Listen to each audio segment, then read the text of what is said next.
Hi hello नमस्कार. तर झालाय स्वयंपाक, पोरं निघाली, जी गेली. दादा कधी उरकायचं? 8च मिनिटं राहिली शाळा भरायला. बॉटल नाही घेतली पाण्याची? बरं झाली. माझी देवपूजा वगैरे आवरून झाली छानपैकी. आज जरा लवकर केली. बाहेर रांगोळी नाही काढली, आज उशीर झाला म्हणून.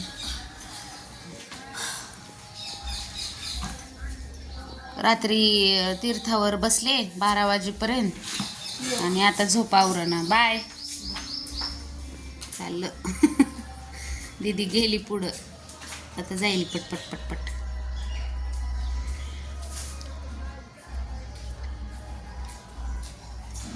चला.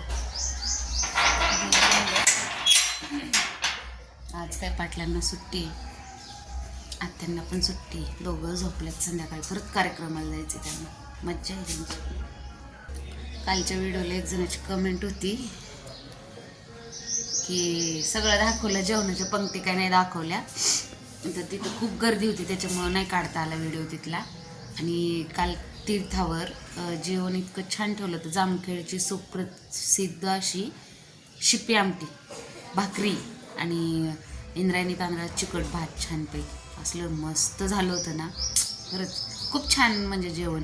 आणि जास्ती प्रमाणात बनवली होती त्यांनी, खूप बनवली होती. आणि खरंच भारी आमटी होती ती, म्हणून व्हिडिओच काढला नाही. लय गर्दी होती तिथं, त्याच्यामुळे नाही जमलं व्हिडिओ काढायला.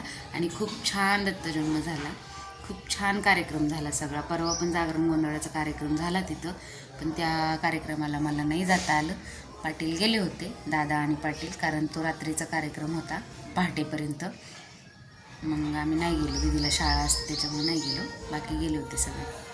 खूप छान झाला कालचा पण दत्तजन्माचा कार्यक्रम. खूप छान. दुपारी साठे महाराजांचं कीर्तन होतं. त्या कीर्तनाला जाता नाही आलं मला, ते गेले होते.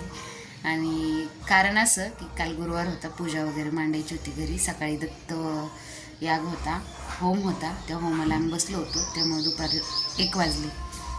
मग 1 वाजता घरी आले आणि परत 6 वाजता दत्तजन्माला गेलो आम्ही सगळे. त्यामुळे छान बऱ्यापैकी कार्यक्रम केले आणि पारंपरिक कार्यक्रम होते सगळे. खूप छान, खूप खूप मस्त कार्यक्रम झाला. आणि लाखोच्या संख्येने पब्लिक तिथं आलं होतं काल. त्याच्यामुळं खरंच खूप छान दत्तजन्म झाला. आणि आजही खूप छान कार्यक्रम. अख्ख्या गावातून अशी मिरवणूक काढणार आहे बोरवली गावातून. आणि त्या भजनी मंडळ परत ते काय ते ढोल ताशा पथक, अजून डीजेवाल्यांचं म्हणजे उंट, पालखीच्या मागे कलशवाल्या बायका, छोटे छोटे कीर्तनकार, भजन म्हणणारे विना घेऊन ते मुलं. जसं खूप छान आहे. आज पण उत्तम नियोजन केले सगळं. जमलं तर टाकेल व्हिडिओ. मी आता घरात भांडी पडल्यात, अशी भांडी घासायच्यात. किचन ओट्यावर आड आहे सगळा, तो आवरायचा आहे की करायचं. आता कपडे धुते आधी. जमल्यात ही दोघं पण, माय लेकरं झोपल्यात, त्याच्यामुळे त्यांना नाही उठवत. आता उठले की मग करता येईल काहीतरी खाण्याचं. बघ, सध्या तरी नाही.